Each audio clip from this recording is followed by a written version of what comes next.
Hello, good morning dear students. मैं Rambabu sir विज्ञान की ऑनलाइन क्लासेस में आपका हार्दिक अभिनंदन करता हूं। डियर स्टूडेंट्स, अपना जो चैप्टर चल रहा है प्रतिरक्षा एवं रक्त समूह, चौथा चैप्टर है।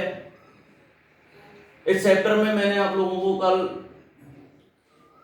प्रतिरक्षी की संरचना के बारे में समझाया। इसके बाद में प्रतिरक्षी की संरचनाओं के बाद में आता है प्रतिरक्षियों के प्रकार। जीवों के शरीर में मुख्य रूप से प्रतिरक्षी 5 प्रकार के होते हैं। प्रतिरक्षी मुख्य रूप से 5 प्रकार के होते हैं। इन पांचों प्रकार के जो प्रतिरक्षी पाए जाते हैं, ये पॉलीपेप्टाइड, भारी पॉलीपेप्टाइड श्रृंखलाएं होती हैं। इन भारी पॉलीपेप्टाइड श्रृंखलाओं में यदि हम देखें तो इनमें 5 प्रकार के प्रतिरक्षी जो होते हैं। पहला है इम्यूग्लोबिन गामा, दूसरा है इम्यूग्लोबिन म्यू, तीसरा है इम्यूग्लोबिन अल्फा, चौथा है इम्यूग्लोबिन एप्सिलॉन और पांचवा है इम्यूग्लोबिन डेल्टा। ये इनके एक सिंबल बने हुए हैं जो अपनी किताब के अंतर्गत अलग दिए हुए हैं, लेकिन इनका जो सिंबल है ये सिंबल भी सेम उन्हीं की तरह है। ये जो सिंबल बनाया मैंने, ये डेल्टा का सिंबल होता है। आगे आप अगली क्लासों में जब पढ़ोगे तो ये डेल्टा का ही सिंबल है, डेल्टा ही गामा का सिंबल है, इसको गामा ही पढ़ेंगे। इसके बाद में ये जो सिंबल बनाया ये म्यू का सिंबल है, आगे आप पढ़ोगे सिंबल म्यू। इसमें इसके बाद में इम्यूग्लोबिन अल्फा, अल्फा का ये सिंबल होता है, एप्सिलॉन और डेल्टा। किताब के अंतर्गत डेल्टा को इस तरीके से चिन्ह से बताया गया है, लेकिन ये चिन्ह आगे जाके हम कंफ्यूज हो जाते हैं क्योंकि आगे इसको हम चुंबक के नियमों में फाई से पढ़ते हैं। ये जो होता है चुंबक के नियमों में फाई होता है, लेकिन यहाँ पे इसको क्या बता दिया है बुक में, डेल्टा बता दिया है, इसलिए मैंने इसको क्रॉस करके यहाँ पे डेल्टा का सिंबल लगाया है। ये जितने भी सिंबल लगे हुए हैं अपने इस पूरे उसमें, मानव के शरीर में ये प्रतिरक्षी जो होते हैं 5 प्रकार के प्रतिरक्षी पाए जाते हैं। और इन पांचों प्रकार के प्रतिरक्षियों में सबसे पहला जो प्रतिरक्षी हम पढ़ रहे हैं यहाँ पे इम्यूग्लोबिन गामा। ये एकमात्र एक ऐसा प्रतिरक्षी होता है जिस प्रतिरक्षी के द्वारा जब माता के गर्भाशय के अंतर्गत भ्रूण में जो गर्भ पल रहा होता है, शिशु जो पल रहा होता है, उस भ्रूण तक ये प्रतिरक्षी पहुंचता है, प्रतिरक्षा प्रदान करने का कार्य करता है। अर्थात आवल, आवल जो शब्द है ना, इसका अंग्रेजी शब्द होता है प्लेसेंटा, यानी कि प्लेसेंटा को ये पार करके और भ्रूण तक पहुंचने का कार्य करता है। दूसरा हम पढ़ रहे हैं इसमें म्यू, ये पंचलक होता है और ये अनुक्रिया से उत्पादित होता है। मानव के शरीर में अनुक्रियाएं उत्पन्न होती है और अनुक्रिया से उत्पादित होने वाला होता है। इससे संबंधित तीसरा है अल्फा, और अल्फा होता है ये मां के दूध में पाए जाने वाला एकमात्र प्रतिरक्षी होता है जो शिशु को प्रतिरक्षा प्रदान करने का कार्य करता है। इनके अलावा एप्सिलॉन, एप्सिलॉन जो होता है ये बेसोफिल और मास्ट कोशिकाएं जो रुधिर के अंतर्गत पाई जाती हैं, बेसोफिल मास्ट कोशिकाएं, उनके अंतर्गत उन पर क्रिया करता है। उसके अलावा जीवों के शरीर में प्रत्युरजता व एलर्जी के लिए उत्तरदायी भी होता है। एलर्जी के जो कारक होते हैं उनको समाप्त करने का ये कार्य करता है। जीवों के शरीर में जो भी प्रतिरक्षी पाए जाते हैं उनमें इम्यूग्लोबिन जो गामा प्रतिरक्षी होता है, इसका जो निर्माण होता है या ये जो बनता है, ये इम्यूग्लोबिन पहले म्यू बनेगा, इसके बाद में उत्पन्न होगा शरीर में इम्यूग्लोबिन गामा। ये ध्यान रखने के लिए है कि सबसे पहले शरीर के अंतर्गत कौन सा बनता है, इम्यूग्लोबिन म्यू बनता है, उसके बाद में इम्यूग्लोबिन गामा का निर्माण होता है। उसके अलावा शरीर में पाए जाने वाले जो 5 प्रतिरक्षी होते हैं, 5 प्रतिरक्षियों में म्यू जो होता है ये पंचलक होता है और अल्फा होता है द्विलक। इसके अलावा जितने भी होते हैं ये मोनोमेरिक होते हैं, यानी कि एकल अवस्था में भी पाए जाते हैं। उसके अलावा बहुमेरिक भी होते हैं, यानी कि बहुत सारी अवस्थाओं में भी पाए जाते हैं। लेकिन पंचलक और द्विलक, ये कल मैंने बताया था कि द्विलक होता क्या है, प्रतिरक्षी का जब निर्माण होता है तो उस प्रतिरक्षी के निर्माण में मैंने बताया था कल H और L, प्रतिरक्षी के निर्माण में एक H और एक L मिलकर क्या बनाता है, एक द्विलक बनाता है। और 2 द्विलक मिलकर क्या बनाते हैं, H और L प्लस H और L बराबर क्या बनाते हैं, ये एक प्रतिरक्षी का निर्माण करते हैं। यहां पर हम देखते हैं कि द्विलक यानी कि HL और HL, एक द्विलक ये है, एक द्विलक यानी ये द्विलक बनाता है, और पंचलक ये 5 प्रतिरक्षियों को लेकर के 5 भारी श्रृंखलाएं और हल्की श्रृंखलाओं को लेकर के इनमें पंचलक का निर्माण होता है। यानी कि एक द्विलक ये होता है, तो 5 द्विलक में क्या होगा 5HN, अर्थात 5 भारी और 5 हल्की पॉलीपेप्टाइड श्रृंखलाएं पाई जाती हैं। मैं फिर एक बार रिपीट कर रहा हूं इसको। मानव के शरीर में या जीवों के शरीर में 5 प्रकार के प्रतिरक्षी पाए जाते हैं। इम्यूग्लोबिन गामा, इम्यूग्लोबिन म्यू, इम्यूग्लोबिन डेल्टा, इम्यूग्लोबिन अल्फा और इम्यूग्लोबिन एप्सिलॉन। ये 5 प्रतिरक्षी पाए जाते हैं, गामा, म्यू, अल्फा, एप्सिलॉन और डेल्टा। 5 प्रतिरक्षी पाए जाते हैं। इस टेबल से प्रश्न प्रतिवर्ष 1 नंबर का प्रश्न प्रतिवर्ष एग्जाम के अंतर्गत पूछा जाता है और प्रश्न ज्यादातर पूछा जाता है यहां से कि उस प्रतिरक्षी का नाम बताइए जो माता के गर्भाशय में आवल को पार करके प्लेसेंटा को पार करके भ्रूण तक पहुंचता है। तो कौन सा प्रतिरक्षी होगा? इम्यूग्लोबिन गामा होगा। दूसरा प्रश्न यहीं से फिर ये पूछा जा सकता है कि उस प्रतिरक्षी का नाम बताइए जो प्रतिरक्षी मां के दूध में पाए जाने वाला एकमात्र प्रतिरक्षी होता है। तो मां के दूध में पाए जाने वाला एकमात्र प्रतिरक्षी कौन सा होता है? इम्यूग्लोबिन अल्फा होता है। ये IgG यानी कि IG, ये जो शब्द है ना, ये किससे बना है? इम्यूग्लोबिन यानी कि I और ग्लोबिन का G।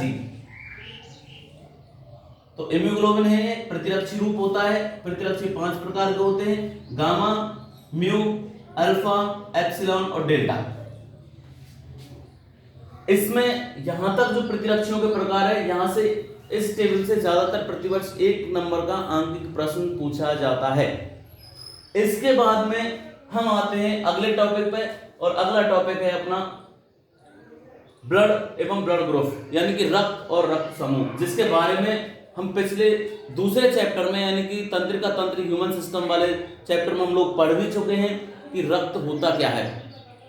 फिर एक बार मैं यहां से इनको दोबारा से आगे की ओर बढ़ा रहा हूं और रक्त के बारे में हम अध्ययन करेंगे कि रक्त में कितने प्रकार के किस तरीके से प्रतिरक्षियों का क्या कार्य होता है और रक्त की क्या कंडीशंस होती हैं।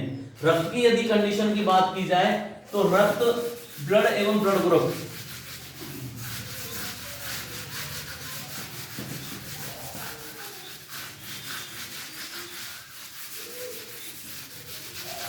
ब्लड जो होता है, रक्त एवं रक्त समूह, इसके बारे में मैंने पहले भी बताया है कि ये एक प्रकार का कैसा है? तरल संयोजी ऊतक होता है।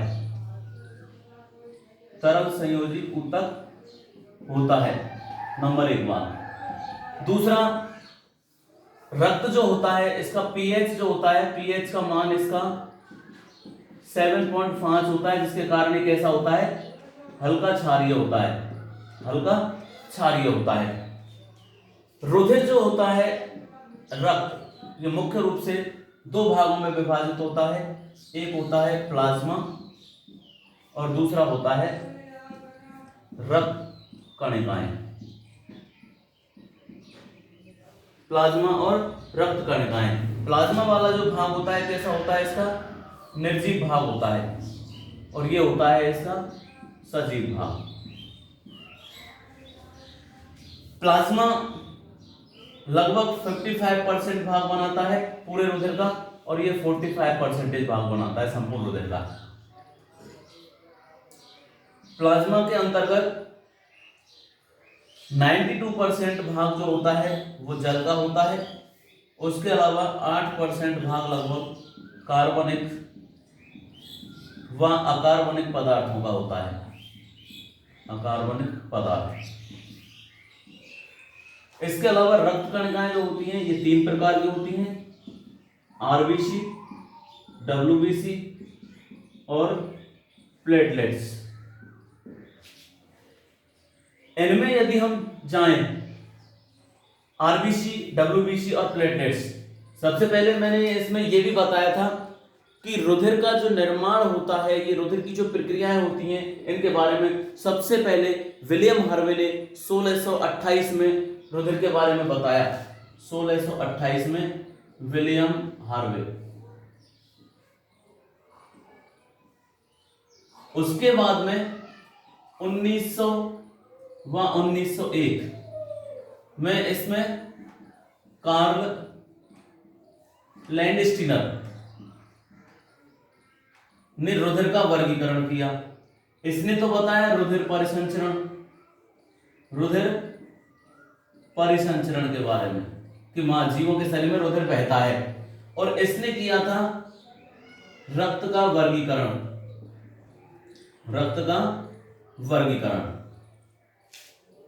कार्ल लैंडस्टीनर ने।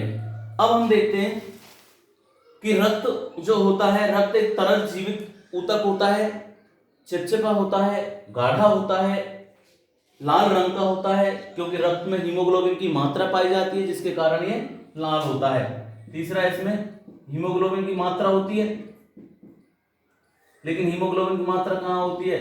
लाल रुधिर कणिकाओं में। प्लाज्मा निर्जीव और तरल भाग होता है, ये निर्जीव होता है और कैसा होता है? तरल, यानी कि बहता हुआ भाग होता है, जिसके कारण हम देखते हैं रुधिर का भाग कैसा होता है? तरल होता है, पानी की तरह होता है, उसका कारण होता है प्लाज्मा। उसके अलावा रुधिर में रक्त कणिकाएं पाई जाती हैं, 45% के एबव रक्त कणिकाएं होती हैं, और ये विभिन्न हमारे शरीर के भागों से, अंगों से निकल करके ये रक्त कणिकाएं मानव के शरीर में उत्सर्जित पदार्थों का भी ये वहन करने का कार्य करती हैं। इनमें रक्त कणिकाएं 3 प्रकार की होती हैं, आरबीसी, डब्ल्यूबीसी और प्लेटलेट्स। रक्त कणिकाओं में आरबीसी जो होती हैं, इनका कार्य होता है गैसों का, मूल कार्य होता है गैसों का परिवहन, यानी O2 व CO2 का क्या करती हैं? परिवहन करती हैं, लाने ले जाने का कार्य करती हैं, विनिमय करना। दूसरा होता है श्वेत रक्त कणिकाएं, ये शरीर की रोगाणुओं से रक्षा करती हैं, ये शरीर की रोगाणुओं से रक्षा करती हैं। और जो तीसरा है इसमें, ये रक्त वाहिनियों को सुरक्षा, रक्तस्राव को रोकने में मदद करती हैं, यानी कि रक्त का थक्का नहीं जमने देती, रक्त का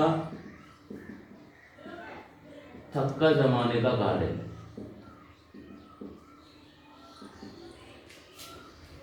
इनके जीवन बात आती है इनके जीवन काल की। मैंने पिछले चैप्टर में इनका जीवन काल भी आप लोगों को बताया कि इसका जीवन काल होता है लगभग 120 डेज, 120 दिन। इनका जीवन काल होता है 1 to 4 डेज, 1 से और 4 दिन, और इनका जीवन काल होता है 3 to 5 डेज, यानी कि लगभग 3 से और 5 दिन इनका जीवन काल होता है। RBC, WBC, platelets. इनके बाद में इनके जो नामकरण की बात आती है वैज्ञानिक की दृष्टिकोण से, इरिथ्रोसाइट इनको कहा जाता है, ल्यूकोसाइट और थ्रोम्बोसाइट। ये क्या है? इरिथ्रोसाइट, ये क्या है? ल्यूकोसाइट, और ये क्या है? थ्रोम्बोसाइट। इनको वैज्ञानिक दृष्टिकोण से आरबीसी, इरिथ्रोसाइट, डब्ल्यूबीसी, ल्यूकोसाइट और प्लेटलेट्स, थ्रोम्बोसाइट्स। आरबीसी लाल रक्त कणिकाएं होती हैं, इनका कार्य होता है गैसों का परिवहन करना, O2 और CO2 का विनिमय करने का कार्य करती हैं। डब्ल्यूबीसी जो होती हैं, ये शरीर में रोगाणुओं से लड़ने की क्षमता प्रदान करती हैं, इसलिए सैनिक कणिकाएं भी इनको कहते हैं, सैनिक कणिकाएं भी कहा जाता है। प्लेटलेट्स, ये जो होती है प्लेटलेट्स, इनका जो कार्य होता है मुख्य रूप से रुधिर के थक्का को क्लॉट करने का, जमाने का कार्य करती है, ताकि अनवरत रूप से रुधिर शरीर से ना बहे। बाद इनके जीवन काल की आती है तो आरबीसी का जो जीवन काल होता है लगभग 120 दिन का होता है। डब्ल्यूबीसी का जो जीवन काल होता है वो लगभग 1 से और 4 दिन का होता है, और थ्रोम्बोसाइट्स का जो जीवन काल होता है वो लगभग 3 से और 5 दिन का होता है। अब बात आती है रक्त समूह की। तो रक्त समूह जो होता है, इसको विभिन्न प्रकार के प्रतिजनों की उपस्थिति के आधार पर रक्त का समूह वर्गीकरण किया जाता है। रक्त समूह का वर्गीकरण,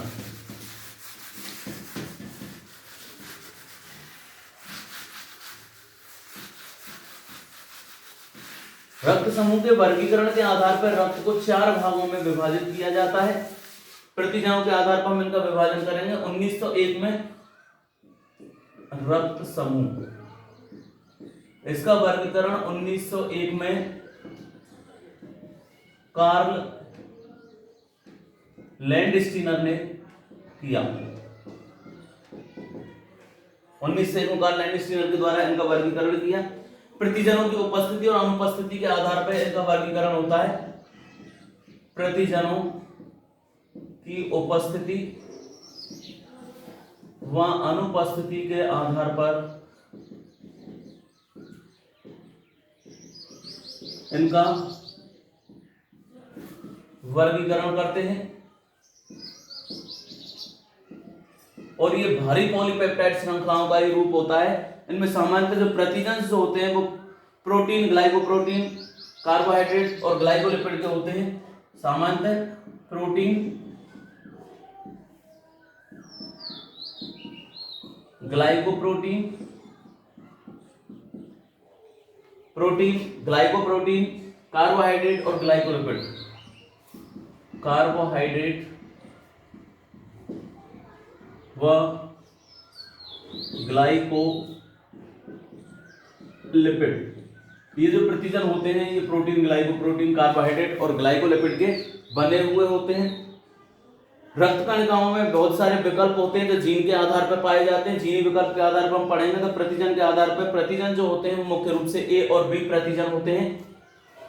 प्रतिजनों में उपस्थिति के आधार पर कुल 4 प्रकार के रक्त समूह पाए जाते हैं। ए बी रक्त समूह, ए बी और ओ, ये 4 प्रकार के होने के कारण इनको क्या कहते हैं, एबीओ समूहीकरण कहा जाता है। एबीओ समूहीकरण कहते हैं। यानी कि रक्त समूह 4 भागों में होता है, ए बी एबीओ, इसलिए इसको एबीओ समूहीकरण कहा जाता है क्योंकि इसमें यही 3 समूह रूपांतरण होते हैं। ए है, बी है, ए बी है और ओ है। तो ए और बी से मिलकर ए बी बना है। तो एक यहां से 1 2 और ये ए बी का हो गया तो इसी में कंबाइंड हो गया और तीसरा हो गया ये, तो ये हो गया ए बी ओ समूहीकरण कहा जाता है। रक्त समूह में ए बी ओ समूहीकरण कहा जाता है। लाख रक्त कणिकाएं जो होती हैं, ए प्रकार का प्रतिजन, बी प्रकार के रक्त में बी प्रकार का प्रतिजन होता है, ए बी प्रकार में ए बी प्रकार का प्रतिजन होता है और ओ प्रकार के में किसी भी प्रकार का कोई प्रतिजन नहीं पाया जाता। एबी के अतिरिक्त लाल रक्त कणिकाओं पर आरएच कारक उपस्थित होता है। आरएच नामक एक और प्रतिजन पाया जाता है। इनके अलावा एक आरएच प्रतिजन और उपस्थित होता है। तो जिनमें आरएच प्रतिजन होता है, आरएच प्रतिजन जिनमें होता है वो पॉजिटिव होते हैं और जिनमें आरएच प्रतिजन नहीं होता वो कैसे होते हैं, नेगेटिव होते हैं। अर्थात रक्त कणिकाओं में आरएच प्रतिजन और आरएच पॉजिटिव और आरएच नेगेटिव पाए जाते हैं। ये जो प्रक्रिया होती है इनमें ये होती है आरएच समूहीकरण की। अब इसके आधार पर, विकल्प के आधार पर यदि हम बात करें आरएच कारकों की, तो विकल्प के आधार पर यदि हम जाएंगे तो विकल्प के आधार पर इनका मैं वर्गीकरण करने जा रहा हूं रक्त समूहों का, किस तरीके से लाल रक्त कणिकाओं और इन पे एबीओ समूहीकरण पाया जाता है। इनमें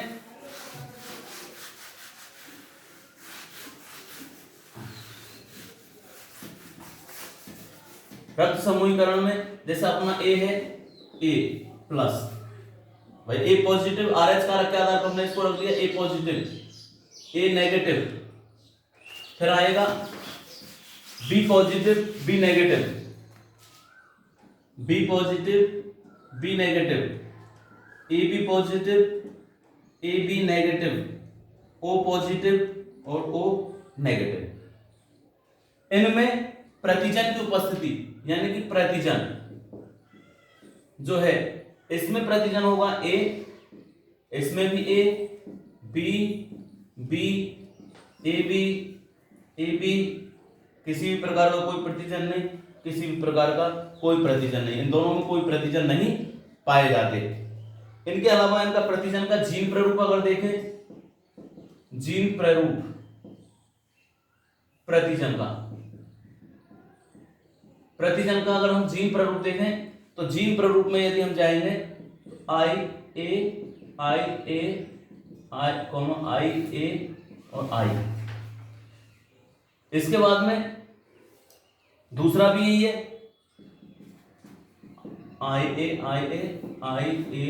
आई। फिर इसमें इसके आधार पर जाएंगे तो इसमें क्या होगा, 2 विकल्प आ जाएंगे, आई बी, इस पे भी बी क्योंकि बी प्रतिजन है, कॉमा आई बी और आई, इसमें भी वही है I B comma I B I. इसमें प्रतिजन की बात की जाए तो आई ए आई बी, यहां पर प्रतिजन की बात की जाए तो आई ए आई बी, और यहां पर इसमें जो प्रतिजन की बात की जाए दोनों में, तो इनके अंतर्गत अनुपस्थिति के आधार पर आई ए आई बी, यहाँ पर आई और ये आई और इधर भी इनका ये प्रतिजन रूप होता है प्रतिजन के प्ररूप का। लाल रक्त कणिकाओं पर RH प्रतिजन की बात की जाए तो जिनमें पॉजिटिव है उनमें उपस्थित है RH प्रतिजन। यहां पे क्या है, प्लस है, तो इसमें क्या है, उपस्थित है, यहां उपस्थित। यहां क्या है, माइनस है, तो ये अनुपस्थित है, अनुपस्थित। यहां उपस्थित, यहां अनुपस्थित, यहां उपस्थित, यहां अनुपस्थित।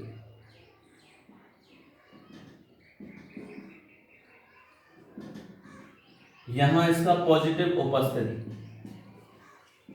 और यहां इसका अनुपस्थित।